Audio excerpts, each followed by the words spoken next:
আসসালামু আলাইকুম। আমরা কয়েকদিন ধরে কিছু মানুষের কার্যক্রম লক্ষ্য করছি, উদ্বেগের সাথে লক্ষ্য করছি যে তারা ইনিয়ে বিনিয়ে কিছু সাংবাদিক, ইনফ্লুয়েন্সার, সোশ্যাল মিডিয়া অ্যাক্টিভিস্ট এরকম অনেকেই দেখছি যে ইনিয়ে বিনিয়ে একটা জিনিস বোঝানোর খুব চেষ্টা করছে যে জিনিসটা খুবই হাস্যকর। বাংলাদেশে টো বলে কোনো কিছু নাই, ভারতীয় আধিপত্যবাদ এই দেশে কোনোদিন হয় নাই। এর সাথে আবার এমন কিছু রাজনৈতিক দলও এটাকে হাস্যকর পরিস্থিতিতে নিয়ে গিয়েছে, যারাই এতদিন ধরে এই ভারতের গোয়েন্দা সংস্থা, ভারতের আধিপত্যবাদের বিরুদ্ধে কথা বলেছেন। তো ওই যে একটা কথা আছে না, যে যে যায় লঙ্কা সে হয় রাবণ, পরিস্থিতিটা অনেকটা এরকম। তো সুখ দেখলে দুঃখের কারণগুলো খুব দ্রুত ভুলে গেলে ওই সুখ কিন্তু বেশি দিন থাকে না, থাকবেও না। আমি একজনকে দিয়ে আজকে উদাহরণটা আপনাদেরকে দেব। এটা ওনাকে দিয়ে যদি দেই, তাহলে মোটামুটি অন্যদের উদ্দেশ্যটা কি সেটা আপনারা নিজেরা যদি একটু চিন্তা করেন, ওইটার সাথে মিলালে সবগুলো বুঝে ফেলতে পারবেন। বিবি নুরুল হক নূর এই দেশের উদীয়মান একজন তরুণ রাজনীতিবিদ ছিলেন। তো ছিলেন কেন বললাম, সেটা হচ্ছে যদি সম্মুখ যোদ্ধা হিসাবে চিন্তা করেন, আমাদের চাইতে তিনি উৎকৃষ্ট মানের আওয়ামী বিরোধী একজন রাজনীতিবিদ বা যোদ্ধা যেটাই বলেন, অনেক কিছু করেছেন এবং তার প্রতিদানও বাংলাদেশের মানুষ তাকে দিয়েছে। অকুণ্ঠ ভালোবাসা, অপরিসীম ভালোবাসা নুরুল হক নূর পেয়েছেন। না চাইতেই তিনি টাকা পয়সা পেয়েছেন। আমি নিজেও আমার এখানে অনেক বন্ধু বান্ধবের কাছ থেকে মানে একটা বিশেষ সংগঠন তারা করেছিল, আমি নিজে বলেছি ভাই ওদেরকে কিছু টাকা দেন। মাঝে মধ্যে এখান থেকে অনেক টাকা পয়সাও গিয়েছে, আমি নিজেও জানি। আমি নিজেও পার্টিসিপেট করেছি, আমার পকেট থেকে টাকাও দিয়েছি, তার পক্ষে কথা বলেছি, অনেক ভিডিওতে পোস্টে তার পক্ষে কথা বলেছি। তো উনি যেই ত্যাগ স্বীকার করেছিলেন সেটার জন্য উনি ওনার ভালোবাসাও পেয়েছেন। কিন্তু একটা জিনিস বলে রাখি, বিবি নুরুল হক নূর তিনি একজন সাহসী মানুষ। তিনি ঢাকা বিশ্ববিদ্যালয়ে যেই সময়ে যেভাবে কথা বলেছেন, যেই মার খেয়েছেন, আমি নিজে হলেও মানে মারার কিছু নাই, আমি নিজে হইলেও ওই ধরনের পরিস্থিতিতে ওইভাবে সামনাসামনি গিয়ে এই মারামারি মার খাওয়া এই পর্যন্ত টিকতাম কিনা আমি জানি না, তিনি সেটা করেছেন। বাট আরেকটা জিনিস বলে রাখি, পৃথিবীতে যত মানে চোর, বাটপার, ডাকাত, তারপরে প্রতারণার সাথে জড়িত যারা ছিনতাইকারী, সাহসী লোক কিন্তু আওয়ামী লীগের লোক কিন্তু সাহসী আছে, মানে বেশিরভাগ চোর বাটপার এই একটু উচ্ছৃঙ্খল টাইপের, হিংস্র টাইপের, যাদের ভেতরে কোনো মনুষ্যত্ববোধ কাজ করে, এই ধরনের লোকজন কিন্তু আওয়ামী লীগ করে বেশি। তো সাহস আছে, মার খেতে পেরেছেন, এটা দিয়ে সবকিছু পরিমাপ করা যাবে না। তখনই যাবে যখন আপনার সবকিছু দেশের জন্যই হবে। একটা সময় এসে মানুষের কাছ থেকে বিকাশের টাকা পয়সা নিয়ে ভাইকে গাড়ির ডিলারশিপকে করে দেয়া, কাতারে যায় তারপরে ব্যবসা করা, দুবাইতে গোল্ড স্মাগলারদের সাথে ব্যবসার পার্টনার নেয়া, এগুলি করলে ওই সাহসটা আমাদের কাছে মনে হইতে পারে দেশের জন্য না। আপনার নিজের ফেম, নিজের জেদ, নিজের ক্ষমতা আপনার কাছে নেয়ার জন্য, ক্ষমতায় যাওয়ার জন্য আপনি এটা করেছেন। আপনি অস্বীকার করতে পারবেন যে আপনি মুসাদের সাথে দেখা করেন নাই, এটা অস্বীকার করতে পারবেন। আপনি অস্বীকার করবেন, যে বলবেন যে আমি এটা দেখা করি নাই, করতে পারবেন না। কেন করেছিলেন, কোন পরিস্থিতিতে? কোনো পরিস্থিতিতে আপনি করতে পারেন সেটা, কিন্তু আপনি করেছেন। আপনার বাংলাদেশের মানুষ, আমার মনে হয় এর চাইতে বেশি কিছু আর দরকার নাই আপনার মতো একজন ভণ্ডকে পরিচয় করার, চেনার জন্য। ওইটাই এনাফ, গুড এনাফ। এখন এরপর আপনি রাজনীতি করছেন, আমরা কিন্তু তেমন কিছুই বলছি না। আপনার মতো আপনি করেন, সব চিটার বাটপার দিয়েই তো রাজনীতিটা চলছে এই দেশে। আপনার মতো আরেকটা ছোট চিটার হইলো, যোগ হইলো, সমস্যা কোথায়? কিছু সময় তো আপনি হাসিনের বিরুদ্ধে কথাবার্তা বলেছেন, গুড, করেন, কোনো সমস্যা নেই। হঠাৎ করে এসে আপনি আমাদের বিরুদ্ধে কথা বলা শুরু করলেন। আপনাদেরকে বলে রাখি, ওনার সাথে তো আমার এই মানে গতকালকেও ওনার সাথে আমার টেক্সট চালাচালি হয়েছে। উনি টেক্সট পাঠিয়েছেন, একটা মেসেজ পাঠিয়েছেন, কি পাঠিয়েছেন, কি বলতে চেয়েছেন, ওইটা আমি শেষ অংশে বলছি আপনাদেরকে। তো ওনার সাথে ভালো সম্পর্ক। এর মাঝখানে একবার ওই যে মুসালের সাথে দেখা করার পরে আমি ওনার বিরুদ্ধে একটা ভিডিও করেছিলাম, উনি কিভাবে মানুষের কাছ থেকে টাকা পয়সা টয়সা নেয় এটা নিয়ে। তারপরে আবার ওনার সাথে সম্পর্কটা উনি ভালো করেছেন। তা আমি চিন্তা করেছি খামাখা ওর সাথে ঝামেলায় যাওয়ার দরকার নেই, ঝামেলায় যায়নি। হঠাৎ করে এসে আপনি 2 দিন আগে বিদেশে বসে থাকা ইউটিউবার, ফেসবুকার এরা হচ্ছে গিয়ে বাংলাদেশে পরিস্থিতি ঘোলা করার চেষ্টা করছে, এইটা আপনি আরও 10 মাস আগে বলেন নাই কেন? তখন দিয়ে আমাদের কাছে হেল্প চাইতেন, বিভিন্ন প্রোগ্রামের দিতেন, লিঙ্ক দিতেন, তখনই বলতেন। তখন বললে বুঝতাম যে না, আসলে আমরা কোথায় এই দেশে বিশৃঙ্খলায় তৈরি করতে চাই। আপনি সেখানে আরও কিছু খুব গুরুত্বপূর্ণ কথা বলেছেন। এই ল অ্যান্ড অর্ডার এটা তো এখনো মব জাস্টিস দিয়ে চলছে অনেক ক্ষেত্রেই। সেনাপ্রধান কেন বলছেন যে এই সমস্ত মব জাস্টিস চলতে দেওয়া যাবে না, এবং আমরা নির্বাচনের কথা বলছি, উনিও নির্বাচনের কথা বলছে। এটা তো দোষের কিছু না। অযথা সেনাবাহিনীকে আপনার আরেকটা মুখোমুখি অবস্থানে দাঁড় করিয়ে একটা জনগণের মাঝে বিভ্রান্তি তৈরি করার তো কোনো মানে নাই। আজকে বিএনপির, আমি জানি না, আজকে এই আপনার এই বর্তমান তথ্য প্রযুক্তির এই যুগে সাইবার যুদ্ধ মোকাবেলা করার জন্য তাদের প্রস্তুতি কি?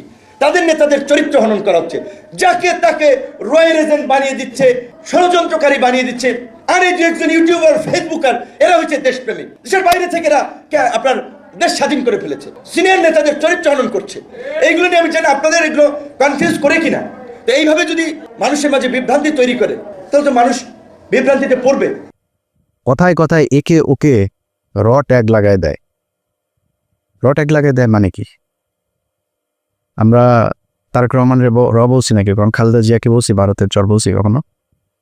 সালাউদ্দিনকে কেন বললাম? ওই মির্জা আব্বাসের সাথে গাঞ্জা, মির্জা আব্বাসকে তো আমরা রয়ের লোক বলি নাই। ওই গোয়ারশর চন্দ্র রায়, তারে রয়ের লোক বলি, এরে বলছি। ফখরুলের বলি। বিএনপিতে তো হাজার হাজার লক্ষ লক্ষ কোটি কোটি মানুষ, কই বলি না তো? ওই শামা ওবায়দরে বলছি। এদের বলি কেন? নিশ্চয় কারণ আছে। সবাই তো বলি না, আপনারও তো বলি নেই। আপনার বিরুদ্ধে যখন কথা বলছে তখন আপনি যে ওদের ওই অন্য দেশের গোয়েন্দা সংস্থার সাথে দেখা করে আসছেন, আপনারা কিন্তু আমরা রয়ের লোক বলি নাই তখনও। তো যাদেরকে বলি তাদের পেছনে নিশ্চয়ই কারণ আছে। সালাউদ্দিন সাহেব শিলংয়ে গেলেন, শিলংয়ে যায় তারপরে সেখানে সাদা লুঙ্গি, সাদা পাঞ্জাবি পরে বিশাল বাংলোর মধ্যে ঠ্যাঙের উপর ঠ্যাং তুলে দেয়া, তারপরে তিনি বসেই করেন, লোকজনের সাথে দেখা করেন, সাক্ষাৎ করেন, ছবি তোলেন, পোলাও কোরমা খায়, আবার পছন্দ মতো নারীও সাপ্লাই পায়, সবই পেয়েছে। তো কিছুই হয় নাই। দেশে আসার পরে আজকে 10 মাস আপনাকে যদি এইভাবে কোনো একটা দেশের গোয়েন্দা সংস্থা ওই দেশে তুলে নিয়ে যাইতো, সেটা আপনার দেশের যারা যারা, যে আইন শৃঙ্খলা বাহিনীর সদস্য যারা যারা এটার সাথে জড়িত, ওই দেশের যারা জড়িত, দুই পক্ষের বিরুদ্ধে আপনি অভিযোগ করবেন না? 10 মাস হয়ে গেল। ওনাকে একবার ডেকেছিল ওই আইসিটি, আপনার ওই ইন্টারন্যাশনাল ট্রাইব্যুনাল, যেটা, যে উনি জিজ্ঞেস করেছে কি হয়েছে, কিটি কিছু বিবরণ দিয়েছে, ওনাকে বলা হয়েছে অভিযোগ করতে। উনি অভিযোগ করেন নাই। অভিযোগ না করে তিনি চলে এসেছেন, তার আইনজীবীকে নিয়ে বলছে যে আমরা পরে করব। And it's been 10 months। এই 10 মাসের মধ্যে আমি সময় পান না। আপনার 10 বছর যারা জীবন থেকে ধ্বংস করে দিল, আপনি তাদের জন্য 10 মাসে এসে আপনার অভিযোগ নাই, কোনো আপনার তাদের ব্যাপারে ক্ষোভ নাই, আপনি সেটা গায়েব করে দিলেন। এখন আমি যখন এটা নিয়ে আলোচনায় আনলাম, আপনার ওনার আইনজীবী একটা পোস্ট করেছেন। এই ব্যক্তি বলেছেন যে উনি সময় পান না, এটা সালাউদ্দিন সাহেবের দোষ না। ওনাকে বলেছেন সালাউদ্দিন সাহেব আগে, উনি সময় পান না, এই জন্য করা হয়নি। এটা মানুষ খাবে।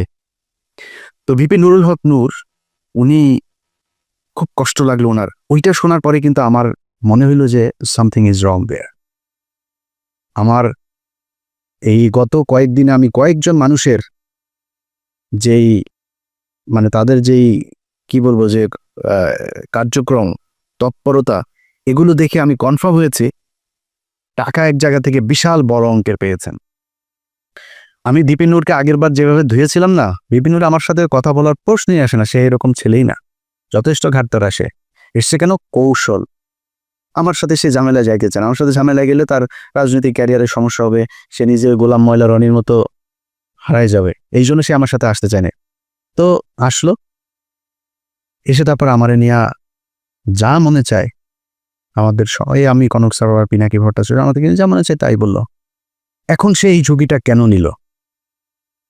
এইটার পেছনে এমন একটা অ্যামাউন্টের টাকা সে পেয়েছে যেটা তাকে বাধ্য করেছে এই কথাগুলো বলতে। ইলিয়াস আমার বিরুদ্ধে বলল, পিনাকি আমার বিরুদ্ধে বলবে, কনক স্যার বলবে, সমস্যা হবে না। যেটা পেয়েছে এইটা বিশাল অঙ্কের, অনেক বড় অঙ্কের একটা অ্যামাউন্ট পেয়েছে। আরেকটা ছিল ওই যে তারেক, এও হঠাৎ করে এসে বলল, এরা তো ভাই কিছুই করতে পারেনি, সর্বোচ্চ কি পাবে? ধরেন বিএনপির সাথে যদি মিলে বিএনপি বলবো, ওকে বাপ তোমার আমি পটুয়াখালীতে একটা আসন দিলাম, ওইটারে বলবে ভাই তোমারে আমি করি, তোমার এমপির সাথে মিলামিশা কিছু কাজ টাজ দিব না, টেন্ডার দিব না। তারা কেউ তো দিবে না, কেউ কোনো দলের সাথে যদি যা লাগে যে আমরা তোমাদের সাথে থাকবো, ওর একক একটা পাবে না। নূর হয়তো একটা পাইতে পারে, ওরা ওইটাও দিবে না। তো ও আমার পিছনে লাগলো, আমাদের নিয়ে কথা বললো, অথচ এরা সবাই কিন্তু আমাদের সাথে খুব ভালো সম্পর্ক বজায় রাখে। মানে আমি এটা বলছি না যে আমি বিশাল আকারে কোনো কিছু, এটা না, মানে ও ভয়ে হোক আর ভালোবেসে হোক আর মানে পরিস্থিতির কারণেই হোক, আমার সাথে ভালো একটা সম্পর্ক, এবং এটা খুব স্বাভাবিক ব্যাপার, এটাই রাখা উচিত, তারা রাখেও। আমি দেশের বিরুদ্ধে যাইনি তো, হঠাৎ করে এসা একসাথে আপনি লেগে গেলেন। সো আমরা তো জানি টাকা পয়সা কোত্থেকে আসে, কোত্থেকে টাকা পয়সা দিচ্ছে। আমরা তো বিক্রি হইনি কারো কাছে, আপনারা বিক্রি হয়ে গেলেন। কয়টা টাকার জন্য আপনার পুরো ক্যারিয়ার ধ্বংস করে দিলেন। এই বাটপার এর আগে একটা কাজ করেছিল, আমরা চলেন আমরা ওই একটা বক্তব্য শুনে আসি তার। শেখ হাসিনা যখন তাকে ডেকেছিল গণভবনে হওয়ার পরে, তখন কিন্তু সে কিছু কথা বলেছিল সেখানে। সে কথাগুলো আগে শুনি, তারপরে আমরা পরে আলোচনায় যাই। আমিও যেটা বলেছি যে আমি ছাত্রলীগের কর্মী ছিলাম না, শুধু ছোটোখাটো একটা নেতাও ছিলাম, হলের পোস্টেড ছিলাম। আর আমি বিভিন্ন প্রোগ্রামে গিয়েছি, আমি দেখেছি নেত্রীকে ঢাকা মেডিকেল যখন বার্ন ইউনিটে বিএনপির আন্দোলনের সময় যখন বিভিন্ন অকারেন্সগুলো ওঠে, তখন তিনি গিয়েছেন। আমরা রাস্তার পাশে দাঁড়িয়েছি, তাকে দেখেছি গাড়ির কালো গ্লাস থেকে, স্পষ্ট দেখতে পাইনি, টিভিতে দেখেছি। আর আজকে দেখার পর আমি অনেকক্ষণ চেয়ে রয়েছি। আমি 2.5 বছর বয়সে আমার মা মারা যায়, আর আমার ছোটো বাচ্চা এখানে এসেছে, ওর বয়স ছিল তখন 1 বছর। আমার মায়ের এটা আমি যতটুকু মনে করতে পারি, আমি সেটা খুঁজে পেয়েছিলাম আমার প্রাইমারির একজন শিক্ষিকার মধ্যে, আমি যেই প্রাইমারিতে পড়েছি। আর আজকে আমি মাননীয় প্রধানমন্ত্রী এতদিন টিভিতে আমি ওভাবে দেখতে পারিনি, কিন্তু আজকে দেখে আসলে আমার মনে হয়েছে যে তার মধ্যে আমার মায়ের চেহারাটা আমি কিছুটা দেখতে পেয়েছি, এরকম একটা জিনিস হচ্ছে। সেজন্য অনেকে আসলে বিভিন্ন উপাধিতে বলে থাকেন। আর আমরা একটা জিনিস দেখেছি যে আসলে তিনি প্রধানমন্ত্রী হিসেবেও, আমি বলবো না তিনি প্রধানমন্ত্রী, তিনি সবার প্রধানমন্ত্রী, তারপরেও তার কিছু স্পেশাল আসলে ক্যারেক্টার, যেটা আমরা দেখেছি যে কখনো ছোট শিশুকে কোলে নিয়ে, মানে একদম সিম্পল একজন যে নারীর যে ভূমিকা, সেই ভূমিকা অবতীর্ণ। আবার যখন দেখেছি আন্দোলন সংগ্রামে, মানে তার শুনেছি ওই সময়ের তার সেই মানে ছাত্র রাজনীতি থেকে উঠে এসেছে, তার কৃতিত্বের কথা আমরা শুনেছি। আর বঙ্গবন্ধুর কথা তো এটি আসলে তো শুধু আমরা না, সারা বিশ্বের মানুষ জানে। আর তার সুযোগ্য কন্যা যদিও শেখ রেহানা আপা আমরা রয়েছে, কিন্তু এটি তো আমরা মানে সবার মধ্যে সব গুণ এককভাবে থাকে না, কিন্তু আপা আমরা মনে করি যে আসলে যেটা বঙ্গবন্ধুর মধ্যে অনেকে বলে যেটা ছিল, তার পুরোটা মনে হয় যে আমাদের নেতৃত্ব পেয়েছেন। আমার আপার প্রতি অনুরোধ থাকবে যে আসলে অনেকে, যেটা আমি আপা বলতে চাইনি, কারণ আমি আসলে মানে মায়ের ওই জায়গাটাকে তাকে দেখতে চেয়েছিলাম, কিন্তু সবাই ছাত্রলীগ, আমিও যেটি করেছি সবাই আপা আপা বলে, এই জন্য আমার মুখ থেকে ঘটনাটা বের হয়েছে যে আমার ছাত্রলীগের ভাই বন্ধুরাও কেন যেন আমাকে আসলে জামাত শিবির বানানোর জন্য তারা খুব একটি অপপ্রচার করেছিল তাদের ছাত্রলীগের এতগুলো এরকম একটা পোস্টে থাকা অবস্থায়। আর আপনারা দেখেছেন যে আমার পরিবারের, আমি আশা করি যে মাননীয় প্রধানমন্ত্রীর কাছে আমার পরিবারের সকলের মোটামুটি একটা তথ্য আছে, সেখানে দেখেছেন যে আমার পরিবার আসলে মানে পুরো পরিবারে ছিল আওয়ামী ব্যাকগ্রাউন্ডের। কিন্তু আসলে আমি অনেক কথাই বলতে চেয়েছিলাম, কিন্তু আবেগ ভালোবাসায় অনেক কিছুই ভুলে যাচ্ছি। জয় বাংলা, জয় বঙ্গবন্ধু। আর আমি প্রধানমন্ত্রীর অনেকটা প্রোটোকল, এই কারণে আমি অনেকটা আমার একটু ইচ্ছা ছিল যে বঙ্গবন্ধু শেখ মুজিবুর রহমানকে কখনো তো দেখিনি, তার কথা শুনেছি। আর তার গান, যেটি আমি ক্লাস 5-এ একটা গান খুব ভালো লেগেছিল, আমাদের স্কুলের মাঠে মুক্তিযোদ্ধা সংসদ সন্তান কমান্ডের আয়োজনে একটা প্রোগ্রাম ছিল, ওখানে এরকম একটা গান ছিল, যদি রাত পোহালে শোনা যেত বঙ্গবন্ধু মরেনি, তাহলে আমরা পেতাম জাতির পিতা বিশ্বপিত মহান নেতা, এরকম একটি গান। আর বঙ্গবন্ধুর প্রেমেতে সবাই পড়েছে। আর আমার যেহেতু আমি বলেছি আমার মাকে আমি সেই 2.5 বছর বয়সে হারিয়েছি, আমাদের প্রথমে আমার ইচ্ছা ছিল যে আমি মাননীয় প্রধানমন্ত্রীকে, যেমন ভারতের নরেন্দ্র মোদী আমরা দেখেছিলাম মাননীয় প্রধানমন্ত্রী যখন গিয়েছেন কোনো রকম প্রোটোকল ব্রেক করেই তিনি তাকে ওয়েলকাম জানিয়েছিল, আমার একটা ইচ্ছা ছিল তাকে মানে একদম ঝটিকার আগে তাকে সালাম করাটা। কিন্তু আমি ভাবছি তার পিছনে যেহেতু তার নিরাপত্তা রক্ষীরা রয়েছে, সেটা বিঘ্ন ঘটবে কিনা, এই জন্য আমি যাইনি। আমি একটু মাননীয় প্রধানমন্ত্রী আপনাকে একটু, যেহেতু আমার মা নাই, আমি বলেছি আমার সেই মাতৃত্বের ছায়াটা আমি দুজনের ব্যক্তির মধ্যে খুঁজে পেয়েছি, সেটা আমার শিক্ষিকা এবং হচ্ছে আপনি, আমি একটু আপনাকে সালাম করতে চাই।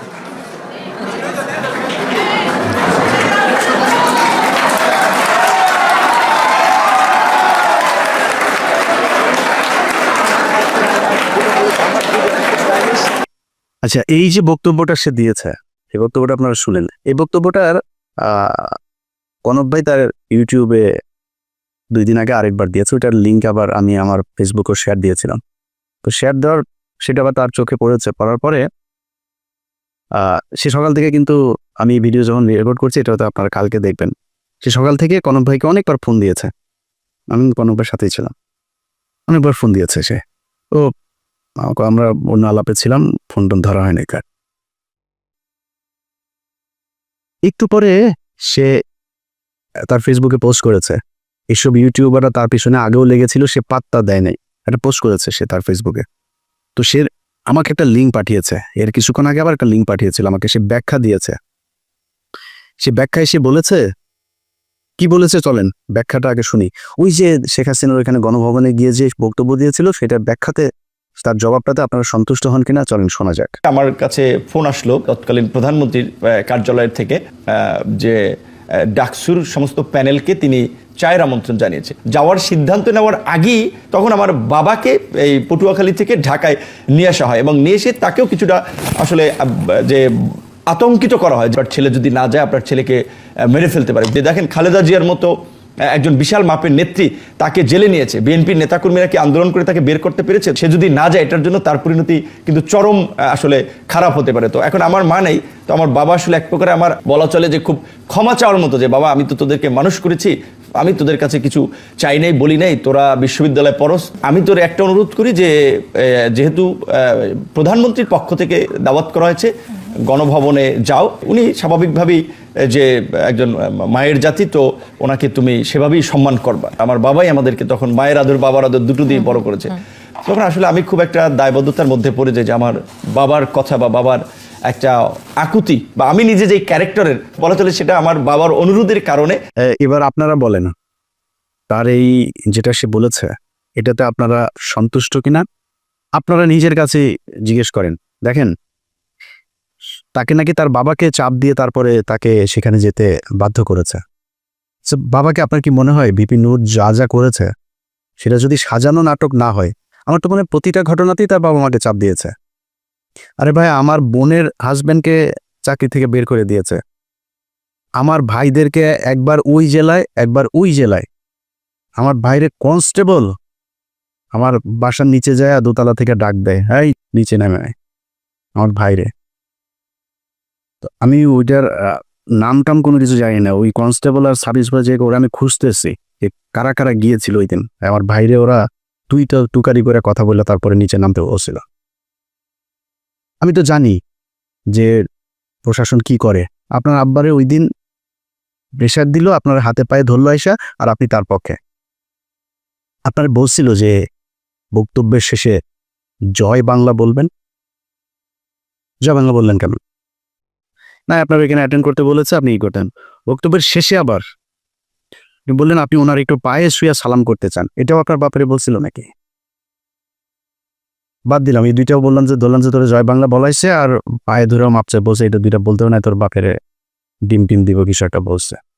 মানে আমি ওনার বাবার ডিসরেসপেক্ট করছি না, মানে ওনার কথা অনুযায়ী ওনার বাবাকে নিশ্চয়ই মারধর করবেন, সরি ওইভাবে বলার জন্য। তো ধরলাম এটা আপনার বাবাকে মানে রিমান্ডে নিবে, মারধর করবে এরকম বলেছে। আপনার বলছিল যে আপনার মায়ের মতো শেখ হাসিনা, যেহেতু 2জন মানুষ, আপনি বড় হয়ে দেখেছেন আপনার মায়ের মতো শেখ হাসিনা, এরে ভিপি নূর। শেখ হাসিনা কারোর মায়ের মতো হইতে পারে না, এই পুরো দুনিয়ার মধ্যে ওই ওয়ান পিস। শেখ হাসিনার এই পিস আর সারা পৃথিবীতে জীবনে কোনোদিন জন্ম হয় নাই ফেরাউনের মতো, এটাই এক পিস, এটাই এখন এই পিস সারা দুনিয়ায় নাই, সামনে আর আসবেও না। তোর মার মতো দেখতে কেমনে হলো? তুই কেমনে বুঝলি যে তোর? আর বলে যে সে ছোটবেলায় মারা গিয়েছে, ছোটবেলায় মারা যায়, তোর মার এই বয়সে, ওর বয়স তো এখন 74 বছর বয়স, তুই এখন এসে কেমনে বুঝলি যে তোর মায়ের মতো? বললো এই যে নাটকগুলি, তো এগুলিতে আমরা বুঝি যে আপনি আগেও সেল হয়েছিলেন। সেদিন ওইখানকার এসএসএফ এর একজনের কাছে শোনা আপনি ব্যাগ নাকি নিয়েই বের হয়েছিলেন। সত্য মিথ্যা এটা আপনি বলতে পারবেন, কি হয়েছিল, কেন এত কিছু করেছিলেন। আমরা যেটা বলতে চাই, অ্যালার্মিং যেটা আপনি কি করেছেন না করেন সেটা একান্ত ভাই আপনার ব্যাপার। যেটা অ্যালার্মিং, এই ধরনের ছোট ছোট রাজনীতিবিদরাও যদি নাকি বিদেশি গোয়েন্দা সংস্থার টাকা নিয়ে সেই গোয়েন্দা সংস্থার পক্ষে কাজ করার জন্য এইভাবে উঠে পড়ে তারপরে লাগে, এটাই দেশে অস্তিত্বের জন্য চরম হুমকি। এই দেশের সেই ৭১ থেকে শুরু করে এই পর্যন্ত এই গোয়েন্দা সংস্থা ভারতীয় এরা আছে, ছিল, এরা থাকবেও, এদের কার্যক্রম এরা চালাই যাবে। এই যে 2 দিন ধরে আপনার জামায়াত নেতা এটিএম আজহার, তিনার মুক্তির পরে দেখবেন ওই যে 3-4 জন লোকজন নিয়ে তারপরে বাম এসছে, সাংস্কৃতিক কর্মী এসছে, শিবিরের ভাইদের বলবো পাঁচটা উদাম কইরা লাল বানায় দেবেন। যেটা নামে আসবে এই বিচার পৃথিবীর ইতিহাসের সবচাইতে নিকৃষ্টতম, এই ধরনের কোনো ঘটনা ছাড়া ঘটনা বানায় এইভাবে জলজ্জান্ত মানুষকে একটা গণতান্ত্রিক দেশের কোনো সরকার এইভাবে এই সভ্য সমাজে ফাঁসি দিতে পারে, এই নিকট অতীতে এই পর্যন্ত এই পৃথিবীতে এই ঘটনা ঘটে নাই, যেটা শেখ হাসিনা ঘটিয়ে গেছে। শুধুমাত্র রাজনৈতিক প্রতিদ্বন্দ্বিতার কারণে তাদেরকে হত্যা করা হয়েছে।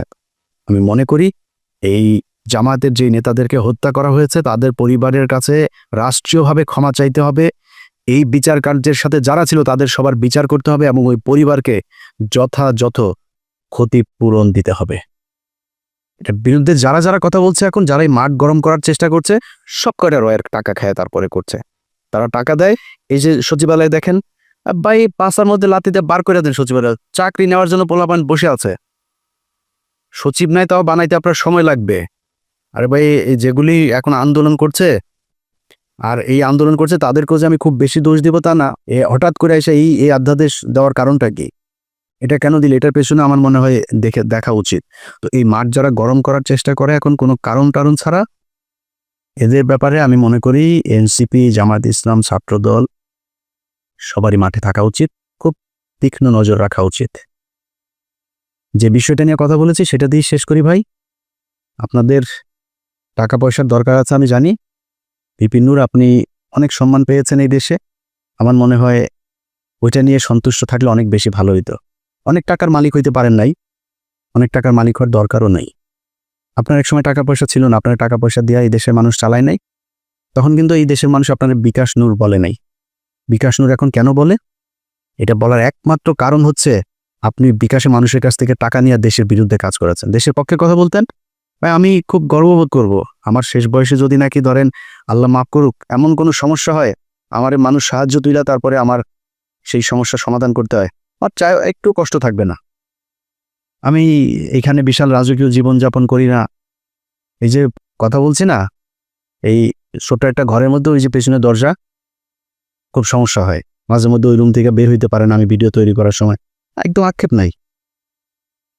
ছোট বাসায় আছি, আলিশান জীবনযাপন করি না, সমস্যা নেই। তো ধরেন এই চেয়ে একটু ভালো বাসায় থাকতে পারতাম। আল্লাহর রহমতে যা খাইতে চাই খাইতে পারি, আল্লাহ সেই সুযোগ দিয়েছে। ভাই একটা পানি গেলার শক্তি নেই, বহুত হাসপাতালে যেয়ে খোঁজ নেন, বহু মানুষ পানিটা গিলতে পারে না, স্যালাইন দিয়া তারপরে পেটের ভেতরে খাবার দেয়। আচ্ছা না, আল্লাহ খাওয়ায় তাই আপনি খাইতে পারেন। বিলিয়ন বিলিয়ন ডলারের মালিক, ডাক্তার বলে দিয়েছে খাইতে পারবা না, এই খাইতে পারবা না, পারে না। সব দিনে 2 বেলা খাইতে হবে, এতটুকু সবজি খাবা, এতটুকু রুটি খাবা, খাওয়া শেষ, আর কিছু খাইতে পারবা না। কয় টাকা লাগবে আপনার খাবার খাইতে? যা চাই তাই খাইতে পারি আল্লাহর রহমতে, আলহামদুলিল্লাহ। আর কি লাগবে?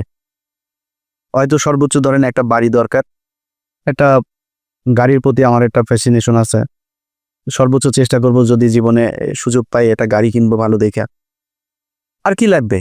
সচ্ছল চলাফেরা খাইতে পারলেই হলো। আল্লাহ যেন মানে এমন কোনো পরিস্থিতি তৈরি না করেন নিজের দৈনন্দিন প্রয়োজন মেটানোর মতো টাকার জন্য যেন কারোর কাছে যাইতে না হয়। শুধু এই পরিস্থিতিটা না আসলেই হবে। আপনারা চাইলে এটা করতে পারতেন। অনুরোধ, যেই সাপ নিয়ে আপনারা খেলছেন মাঝে মধ্যে খুব হাস্যকর মনে হয়, আপনাদের ওইখানের কিছু কলোয়া টলোয়া নিয়ে আপনাদের কাছে এটা হাসির খোরাক মনে হয়, মানে নিয়া এটা নিয়া দেশের বিরুদ্ধে যায় না, কিছু টাকা পয়সার জন্য না এইভাবে দেশের সাথে বিট্রে করেন। এই গত 15 বছর এই দেশ রয়ের কারণে এইভাবে পরাধীন হয়েছিল, আমরা এটা ভুলে যাইনি। মুক্তিযুদ্ধ মারাইতে আসছেন, দেশের প্রতি প্রেম মারাইতে আসছেন, এখন দেশপ্রেম মারান, 71-এর রাজাকার টিয়ে দিয়া তারপরে এটিএম আজহারের বিরুদ্ধে ক্যাম্পেইন করেন। এত দেশপ্রেম কই ছিল আপনার? তোর বাপ যে বলছিল না যে এটা নাকি ভারত পাকিস্তান যুদ্ধ 71-এ, তোর বাপেদের বিরুদ্ধে মিছিল করছিলি বাংলাদেশে, এই মুখগুলি খুঁজে বার করেন, একটাও করে নাই। এখন মাঠ গরম করতে চায়, আওয়ামী লীগের নামে তো আসতে পারে না, এই মুক্তিযোদ্ধা বালছাল এগুলির নাম দিয়া মাঠে এসা কি পাবেন না, এদানি দিয়া একদম পাশার চামড়া ওই গোপালগঞ্জাদের মতো লাল করে ফেলবে।